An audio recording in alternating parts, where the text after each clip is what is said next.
Welcome back to Architutors. Today, we're bridging the gap between generative AI and parametric design in Grasshopper. Instead of manually crafting complex gradient maps in Photoshop, we're going to use an AI agent to instantly generate precision textures for our parametric patterns. Let's jump into our AI tool, like Gemini or GPT. To get a clean, highly responsive pattern in Grasshopper, high-contrast, high-resolution visuals work best. Here's the precise prompt we're going to use. Create a high-resolution, 2D abstract glowing S-curve, a smooth light trail against a solid black background.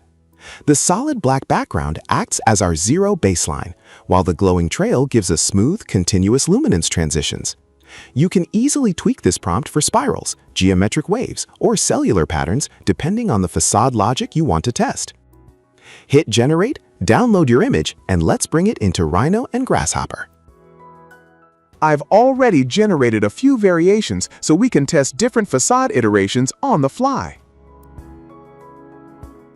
Now, let's open up Grasshopper and look at the script setup to see how these images dynamically drive our parametric facade geometry.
And that's all there is to it. That's how you can seamlessly integrate generative AI into your parametric design workflow in Grasshopper and Rhino to produce unique, complex patterns and facade variations in a fraction of the time. If you found this video helpful, make sure to hit the like button, subscribe to the channel, and turn on the notification bell so you don't miss out on upcoming AI and parametric design tutorials. Drop a comment below if you have any questions or ideas for the next workflow you'd like to see. Thanks for watching, and I'll see you in the next one.